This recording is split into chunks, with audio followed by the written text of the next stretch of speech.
Hi, welcome to the third lecture of ionic equilibria.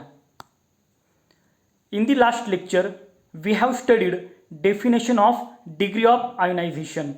The definition was the fraction of the total number of molecules of the electrolyte that undergo splitting or ionization to form cations or anions is called degree of ionization. Suppose I have total 100 number of molecules, and out of that 100, if 50 molecules undergo ionization, then 50 upon 100 so is equal to 0.5, and that 0.5 is my degree of ionization. Today we are going to discuss factors affecting degree of ionization. So which factors affect our degree of ionization? And the factors are: first one is the nature of electrolyte, second one is the nature of solvent, third one is concentration of electrolyte, fourth one is temperature, and fifth one is presence of common ions. So we will study one by one. Let us start with nature of electrolyte. Now see, we have seen classification of electrolytes. So electrolytes can be classified into the strong, weak, and the moderate electrolytes.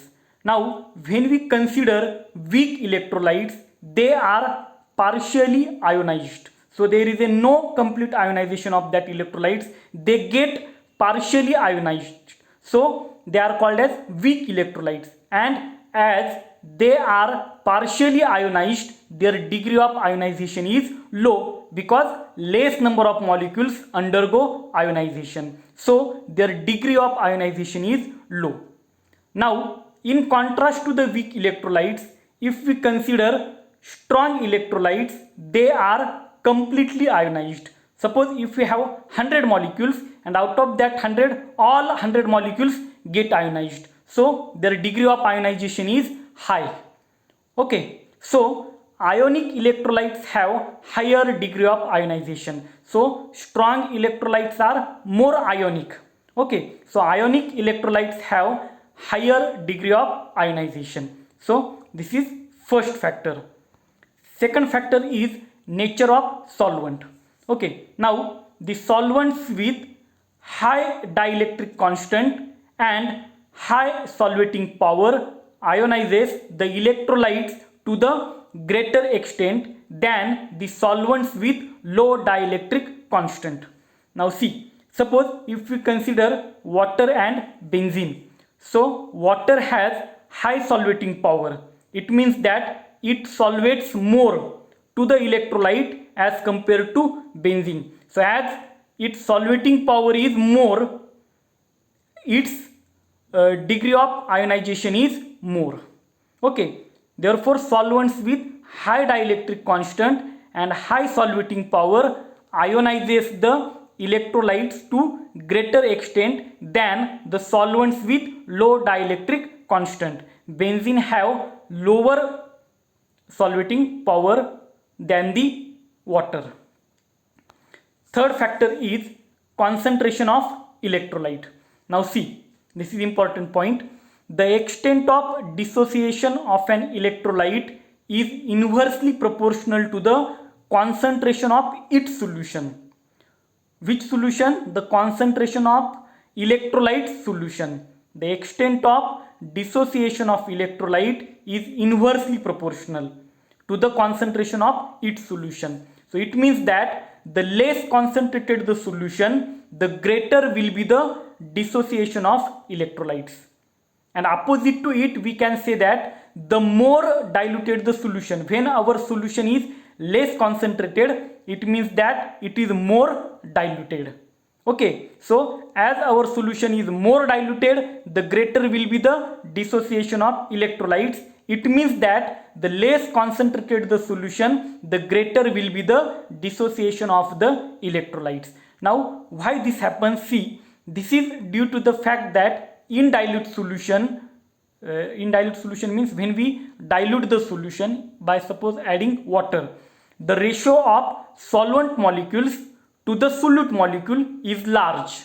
So as we are adding more solvent, okay, so the ratio of solvent molecules to the solute molecule, the ratio is high, and the greater number of solvent molecules will separate more molecules of the solute into ions. So as there is a more dilution, there is a more solvent molecules, so the ratio of solvent molecules to the solute molecule is higher, and that solvent molecules will separate more molecules of the solute into the ions.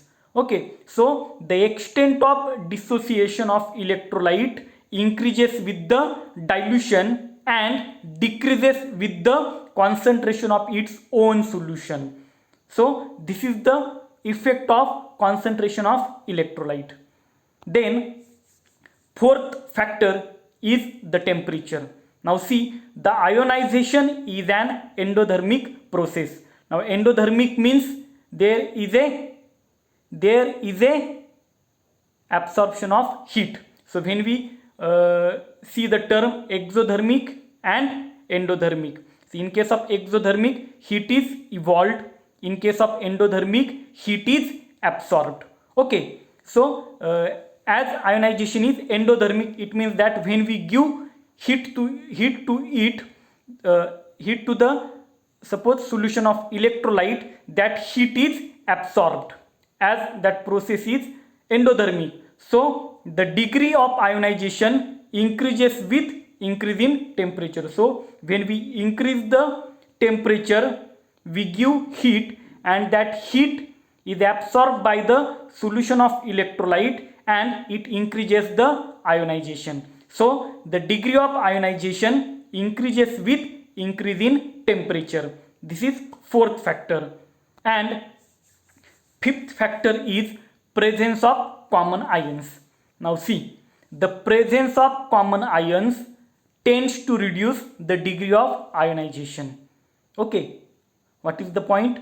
The presence of common ions tends to reduce the degree of ionization, and this phenomenon is known as common ion effect. Now this is the separate point of discussion. What is common ion effect? We have to study it in detail. Okay, we have in our chapter that point in detail, that is common ion effect. So we will discuss that point in detail later. Here we have to remember only that the presence of common ions tends to reduce the degree of ionization. For example, the ionization of ammonium hydroxide decreases in presence of ammonium chloride. Ammonium hydroxide NH4OH, its ionization decreases in presence of ammonium chloride, that is NH4Cl. Now why there is a decrease in ionization? This is due to the presence of common ions. Now why it decreases? We have to study it in the point of common ion effect. So in this lecture we have discussed the factors which affects the degree of ionization. In a question paper, when we consider a long answer question, there is a straightforward question: discuss the factors affecting degree of ionization. Then we have to write one by one all these 5 factors, and if you look at each factor, there are hidden multiple choice questions which we have to study, and that questions can be asked in not only your university examinations but also in the competitive examinations like NET, SET or GATE. So this is all about the 5 factors which affects the degree of ionization. Thank you.